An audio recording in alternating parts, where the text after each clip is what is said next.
Hello friends, welcome on my YouTube channel competitive पाठशाला। तो यहाँ पर हम देखेंगे यूपी टेट और या फिर DSSP के हिसाब से पर्यावरण अध्ययन का सेट और 30 क्वेश्चन का सेट सॉल्व करेंगे। इसी तरीके से जो आपकी प्रीवियस ईयर एग्जाम्स में पूछे गए हैं वो क्वेश्चन, DSSP के कुछ इंपॉर्टेंट क्वेश्चंस, और इन्हीं के साथ में अगर जो भी चीज़ें मुझे एक्स्ट्रा लगेगी कि नहीं, इन सारे ऑप्शंस को भी डिस्कस करना चाहिए, जिससे कि एग्जाम में अगर यहाँ से भी प्रश्न बने तो आपकी गलत ना हो। तो मैं वो भी कोशिश करूँगी पूरा एक्सप्लेन करते हुए। फिलहाल अगर आपको आंसर आएगा तो आप भी अपना आंसर जो है लिखते रहिएगा और देखिएगा कि 30 क्वेश्चन के इस सीरीज में से आपके कितने क्वेश्चन जो हैं वो सही हो रहे हैं। तो चलिए स्टार्ट करते हैं। पहला क्वेश्चन है, विश्व मौसम दिवस कब मनाया जाता है? 2 अक्टूबर को, 29 अक्टूबर को, 22 अप्रैल को या फिर 23 मार्च को? तो विश्व मौसम दिवस जो है वो 2 अक्टूबर को तो सबसे पहले मनाया जाता है, महात्मा गांधी जयंती। इस तरीके से आप ऑप्शन में निगलेक्ट करेंगे तो भी पता चल जाएगा। 2 अक्टूबर को मनाया जाता है महात्मा गांधी का जयंती, और 22 अप्रैल को पृथ्वी दिवस मनाया जाता है, और 23 मार्च को विश्व मौसम दिवस मनाया जाता है। 30 मार्च, याद रखिएगा, डी ऑप्शन करेक्ट है। और 23 मार्च के दिन ही भगत सिंह सुखदेव राजगुरु को फांसी की सजा भी दी गई थी। एक दूसरा प्रश्न है, GD अग्रवाल क्या थे? पर्यावरण इंजीनियर थे, खगोल शास्त्री थे, कृषि वैज्ञानिक थे या फिर पक्षी वैज्ञानिक थे? तो जो GD अग्रवाल थे वो एक पर्यावरण इंजीनियर थे। जबकि कृषि वैज्ञानिक भारत में पूछे तो MS स्वामीनाथन जो है भारत में हरित क्रांति के जनक हैं। वहीं अगर पूछे कि वर्गीज क्रांति के जनक कौन है, तो भारत में वर्गीज क्रांति के जनक वर्गीज कुरियन है। भारत में श्वेत क्रांति के जनक वर्गीज कुरियन है। अगर पूछे कि विश्व में हरित क्रांति के जनक कौन है, तो नॉर्मल बोरलॉग, विश्व के परिप्रेक्ष्य से नॉर्मल बोरलॉग जो है वो हरित क्रांति के जनक है, और भारत में MS स्वामीनाथन जी हैं। तीसरा प्रश्न है, वर्ल्ड कंजर्वेशन यूनियन का मुख्यालय कहाँ पर स्थित है? श्रीलंका, स्विट्जरलैंड, अहमदाबाद या फिर नैरोबी? तो वर्ल्ड कंजर्वेशन यूनियन का हेडक्वार्टर स्विट्जरलैंड में स्थित है। चौथा प्रश्न है, किसकी क्रिया में CO2 का अपचयन तथा जल का ऑक्सीडेशन होता है? यहाँ पर ऑक्सीडेशन रहेगा, ऑक्सीकरण होगा। तो CO2 का अपचयन तथा जल का ऑक्सीकरण जो है वो प्रकाश संश्लेषण की क्रिया में होता है। C ऑप्शन करेक्ट है। पांचवा प्रश्न है, पृथ्वी का मेहतर किसे कहा जाता है? अपघटनकर्ता को, सफाई कर्मी को, उपभोक्ता को या फिर शाक भक्षी को? तो प्रकृति का मेहतर जो होते हैं वो फंजाई होते हैं, अपघटनकर्ता होते हैं। जैसे अपघटनकर्ता के अंतर्गत फंजाई वगैरह ये सारी चीज़ें आती हैं, तो ये जो है पृथ्वी के मेहतर कहलाते हैं। ए वाला ऑप्शन करेक्ट है। छठवां प्रश्न है, सार्वजनिक वानिकी के अंतर्गत किसके किनारे सरकारी भूमि पर वनीकरण की अवधारणा है? सड़क, नहर, रेलवे ट्रैक या फिर उपरोक्त सभी? तो यहाँ पर प्रश्न ये पूछने की कोशिश कर रहा है कि सार्वजनिक वनीकरण यानी कि अगर आपको सरकार की तरफ से 10, 20, 50 पेड़ दिए जा रहे हैं तो आप कहाँ पर अपनी स्वेच्छा से पेड़ लगा सकते हो, जहाँ पर कोई आपको ऑब्जेक्शन न करे, या फिर गवर्नमेंट अगर वहाँ पर पेड़ लगा रही है तो वहाँ पर उसको कोई ऑब्जेक्शन न करे या फिर उसको कोई न रोके। तो सड़क के किनारे, रेलवे ट्रैक और नहर, इन तीनों के किनारे ही सरकार जो है अपनी इच्छा के अनुसार वृक्ष लगवा सकती है, या फिर हम भी अपने इच्छा के अनुसार वहाँ पर वृक्ष लगा सकते हैं अगर हमारा मन है तो। वहाँ पे हमें कोई नहीं रोकेगा। सातवां प्रश्न है, विश्व में सबसे बड़ी प्रवाल भित्ति कहाँ पाई जाती है? ये आपके UPSC का क्वेश्चन है। PCS, MP PCS में पूछा था, पुलिस में पूछा था, कई बार ये क्वेश्चन पूछ चुका है। तो GS का ये एक रामबाण क्वेश्चन है, क्योंकि लगभग अगर देखा जाए तो मोस्टली एग्जाम में ये क्वेश्चन आ जाता है। तो ग्रेट बैरियर रीफ यानी कि सबसे बड़ी प्रवाल भित्ति ऑस्ट्रेलिया में पाई जाती है। B ऑप्शन करेक्ट है। आठवां प्रश्न है, ऑक्सीजन अणुओं के सौर प्रकाश की पराबैंगनी किरणों के साथ अभिक्रिया करने से किसका निर्माण होता है? ओजोन का, वायु का, गर्मी का या फिर परमाणु का? तो जब भी ऑक्सीजन के अणु प्रकाश यानी कि सौर प्रकाश की पराबैंगनी के साथ क्रिया करते हैं तो वो ओजोन का निर्माण करते हैं। O3 ओजोन का सूत्र होता है, O3। और ओजोन दिवस कब मनाया जाता है? अगर ये पूछे तो 16 सितंबर को ओजोन दिवस मनाया जाता है। ये पॉइंट इंपॉर्टेंट है। और 16 सितंबर ओजोन दिवस कई बार एग्जाम में भी आ चुका है। पर्यावरण सुरक्षा अधिनियम कब लागू किया गया था? 1968 में, 1965 में? जी नहीं, जब भी पर्यावरण सुरक्षा अधिनियम की बात करेंगे तो 1986 की बात करेंगे कि पर्यावरण संरक्षण अधिनियम 1986 में लागू किया गया था, और ये जो है 19 नवंबर 1986 को लागू किया गया था। तो यहाँ से हमारा C ऑप्शन करेक्ट है। 10वां प्रश्न है, पर्यावरण शिक्षा विधियों के लिए किन बिंदुओं को ध्यान में रखा जाना चाहिए? पर्यावरण शिक्षा में अध्यापक की भूमिका को, जी हाँ। पर्यावरण शिक्षा के अंतः अनुशासकीय आयाम को, बिल्कुल सही। पर्यावरण शिक्षा की औपचारिक तथा अनौपचारिक संस्थाओं तथा उपयुक्त सभी, अर्थात उपयुक्त सभी का जब हम अध्यापक शिक्षण करेंगे तो उसमें हमें पर्यावरण की भी शिक्षा का ध्यान रखना चाहिए, पर्यावरण के अंत अनुशासन का भी ध्यान रखना चाहिए तथा पर्यावरण शिक्षण की जो भी औपचारिक तथा अनौपचारिक संस्थाएं हैं उन सभी का ध्यान रखते हुए अपने शिक्षण बिंदुओं को आगे की ओर अग्रसर करना चाहिए। तो डी ऑप्शन राइट है।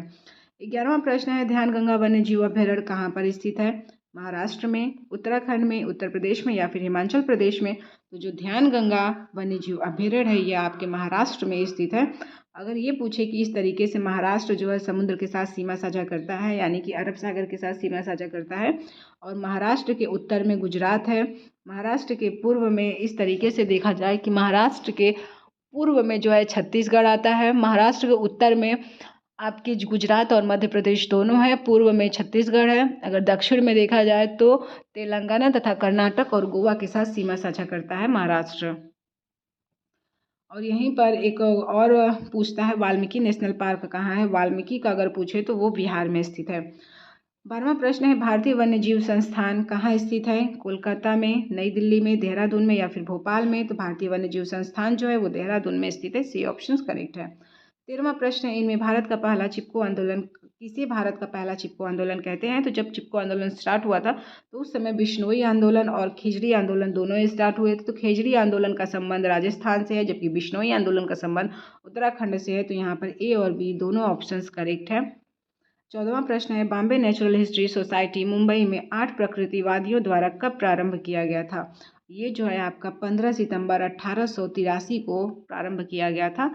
ए ऑप्शन राइट है। 15 नंबर प्रश्न है, आदर्श हरी खाद्य फसल का गुण क्या है? ये जो आपका क्वेश्चन है आदर्श हरी खाद्य फसल, ये यूपी टेट का क्वेश्चन है। यूपी टेट 2018 के 6 to 8 में ये क्वेश्चन आया हुआ था। जिनको सोशल स्टडी का जिन्होंने पेपर दिया था उसमें सोशल स्टडी में ये क्वेश्चन पूछा हुआ था। 2018 में आप पेपर देख सकते हैं। आदर्श हरी खाद्य फसल का गुण है, उगाने में न्यूनतम खर्च होना चाहिए, कम से कम पादप संरक्षण होना चाहिए, आदर्श मात्रा में वायुमंडल में नाइट्रोजन का स्थिरीकरण, यानी कि उपर्युक्त तीनों ऑप्शंस राइट हैं। 16 नंबर प्रश्न है, इनमें से कौन स्वतंत्र जीवी प्रकाश संश्लेषित जीव है? नोस्ट्रॉक, एनाबीना और साइनोबैक्टीरिया, ये तीनों जो हैं वो स्वतंत्र जीवी प्रकाश संश्लेषित जीव हैं, यानी कि डी ऑप्शन करेक्ट है। 17 नंबर प्रश्न है, कहाँ पर स्थित तेल शोधशाला से उत्सर्जित सल्फर डाइऑक्साइड के कारण संगमरमर, जहाँ पर ताजमहल की संगमरमर की दीवारों में जो है क्षति होने की आशंका कई बार व्यक्त की गई है, और यहाँ पर हम सभी जानते हैं कि जो ताजमहल है वो मथुरा में स्थित है। तो बी ऑप्शन करेक्ट है। अगर आगरा ऑप्शन में रहे तो आगरा, नहीं है तो फिर मथुरा। 8वां प्रश्न है, वर्तमान आनुवंशिकी विज्ञान का जनक किसे कहते हैं? ग्रीगर जॉन मेंडल को वर्तमान के आनुवंशिकी विज्ञान के जनक के रूप में जानते हैं, और इन्होंने अपना जो प्रयोग है वो मटर के पौधे पर किया था। मटर का अगर आपसे वैज्ञानिक नाम पूछे तो मटर का वैज्ञानिक नाम भी आपको याद होना चाहिए, तो ये भी इंपॉर्टेंट है, आप इसको भी देख लीजिएगा। 19 नंबर प्रश्न है, सल्फर अम्लीय गैस का क्या स्रोत होता है? ज्वालामुखी उद्गार, मृदा में जैविक प्रक्रिया, कार्बनिक पदार्थों का अपघटन या फिर उपरोक्त सभी? तो सल्फर अम्लीय गैस में ये सभी जो है होते हैं। तो डी ऑप्शन राइट है। 20 नंबर प्रश्न है, इनमें से जल का रूप नहीं है? तो क्षारीय रूप नहीं है, अम्लीय, तटस्थ या फिर ठोस? तो इसमें से जो जल का रूप है वो ठोस जल नहीं है। नेक्स्ट ऑप्शन यहाँ पे ठोस जल दिया हुआ था उन्होंने, लेकिन जैसे कि आपके आयोग के आंसर में ठोस जल था, बट मेरे हिसाब से तो तटस्थ जल जो है वो जल का रूप नहीं था। बाकी जो उन्होंने कहा है मैंने आपको आंसर बता दिया। अगर इसमें थोड़ा सा डाउट था, ये क्वेश्चन जो है वो विवादित था, तो आप इसको अच्छे से देख लीजिएगा। 21वां प्रश्न है, भारत में कार्बन टैक्स कब से लगाया गया था? 1 जुलाई 1910 से, 1 जुलाई 2010 से। तो भारत में जो कार्बन टैक्स है वो 1 जुलाई सन 2010 से लगाया गया था। 22वां प्रश्न है, तंजानिया की ज्वालामुखी का क्या नाम है? पोपा, देवबंद, किलीमंजारो या फिर चिम्बाराजो? जो तंजानिया की ज्वालामुखी है उसका नाम है किलीमंजारो। सी ऑप्शन करेक्ट है। और जो तंजानिया है वो दक्षिण अफ्रीका, यानी कि अफ्रीका महाद्वीप का एक देश है तंजानिया, और ये जो है किलीमंजारो तंजानिया में स्थित है। वहीं देखा जाए चिम्बाराजो तो ये दक्षिण अमेरिका का देश है, दक्षिण अमेरिका में पाया जाता है चिम्बाराजो ज्वालामुखी। दक्षिण अमेरिका की एक देश है इक्वाडोर, वहाँ पे ये पाई जाती है चिम्बाराजो ज्वालामुखी। और इक्वाडोर पूरे विश्व का एकमात्र ऐसा देश है जिसका नाम भौगोलिक विशेषताओं के आधार पर रखा गया है, क्योंकि इक्वेटर लाइन इसको ठीक बीचों बीच से होकर जाती है, इस वजह से इसका नाम इक्वाडोर रखा गया है। 23वां प्रश्न है, भारतीय संविधान के किस अनुच्छेद में स्वच्छ पर्यावरण के अधिकार को उपबंधित किया गया है कि आप अपने पर्यावरण की स्वच्छता पर ध्यान दीजिए? ऐसा कौन सा आर्टिकल है? अनुच्छेद 13, अनुच्छेद 15, अनुच्छेद 22 या फिर अनुच्छेद 21? तो अनुच्छेद 21 का संबंध जो है इस आर्टिकल से है, ये क्वेश्चन से अनुच्छेद 21 का संबंध है।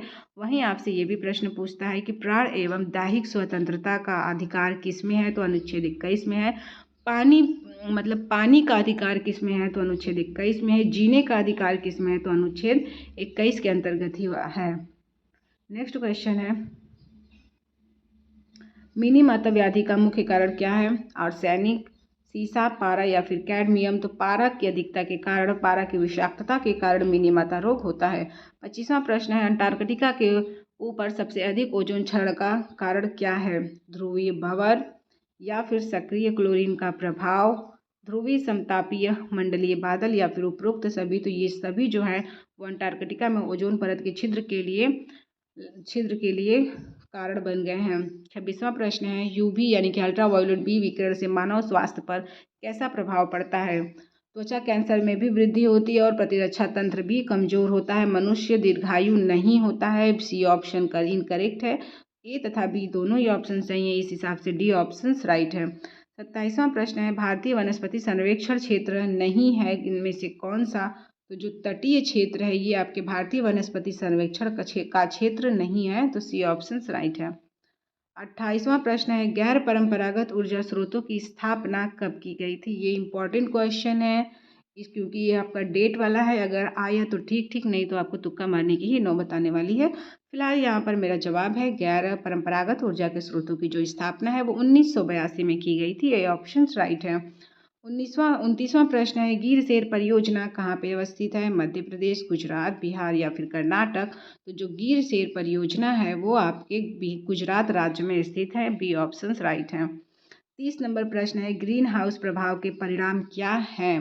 भूमंडलीय तापमान में वृद्धि, महासागरों के जल स्तर में वृद्धि, उपर्युक्त मनुष्य के स्वास्थ्य पर प्रभाव या फिर उपरोक्त सभी? तो ग्रीन हाउस प्रभाव के ये सभी जो है कारण हो सकते हैं।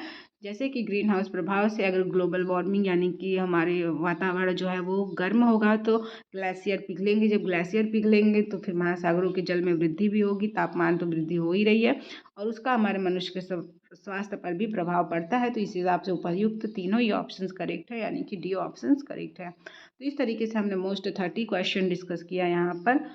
आप भी इसी तरीके से क्वेश्चन डिस्कस करते रहिए, करते रहिए, अच्छे से पढ़ते रहिए, देखिएगा कि आपके कितने क्वेश्चन सही हो रहे हैं। अगर आपके 30 में से 27 क्वेश्चन सही हो रहे हैं तो आपकी पढ़ाई अच्छी है। अगर आपके 30 में से 20 क्वेश्चन या फिर 21 क्वेश्चन यहाँ आ रहा है तो आप अपनी एवरेज में हो। तो आपको पढ़ने की और आवश्यकता है, प्रैक्टिस सेट और सॉल्व करने की आवश्यकता है। चीज़ों को अच्छे से पढ़िए, प्रैक्टिस सेट सॉल्व कीजिए, प्रीवियस ईयर का क्वेश्चन जरूर देखिएगा। मिलते हैं नेक्स्ट क्लास में, तब तक के लिए जय हिंद, जय भारत।